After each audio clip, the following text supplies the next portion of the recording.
काबीना की मंजूरी के बाद 27वीं आईनी तरमीम का बिल सेनेट में पेश, कायमा कमेटी के स्पुर्द। वफाकी काबीना की मंजूरी के बाद 27वीं आईनी तरमीम का बिल सेनेट में पेश कर दिया गया। चेयरमैन सेनेट ने बिल कायमा कमेटी कानून और इंसाफ के स्पुर्द कर दिया। अपोजिशन ने शोर शराबा किया। सेनेट का इजलास चेयरमैन सेनेट यूसुफ रजा गिलानी की जेर सदारत शुरू हुआ, जिसमें वजीर कानून आदम नजीर तारड़ ने 27वीं आईनी तरमीम का बिल पेश किया। वफाकी वजीर कानून आदम नजीर तारड़ ने ऐवान से खिताब करते हुए कहा कि आज मामूल की कार्रवाई मुअत्तल करके बिल पेश कर लेते हैं, जिस पर चेयरमैन सेनेट ने मामूल की कार्रवाई मुअत्तल कर दी।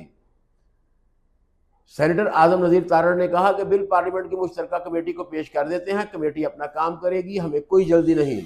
मुश्तरका कमेटी में कौमी असम्बली और सेनेट के अरकान बैठते हैं। बिल कमेटी को जाएगा, कमेटी में दीगर अरकान को भी मदऊ करेंगे जो कमेटी के रुकन नहीं है। बिल पर वोट अभी नहीं होगा, अपोजिशन से बहस का आगाज करेंगे।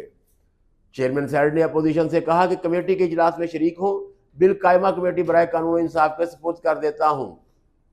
सेनेटर अली जफर ने कहा कि कायदे हिज़्ब इख्तिलाफ की सीट खाली है, पूरे ऐवान पर मुश्तमिल कमेटी कायम करें। हमें अभी ड्राफ्ट मिला है, ड्राफ्ट नहीं पढ़ा। अपोजिशन लीडर की तैनाती तक बिल पर बहस नहीं हो सकती।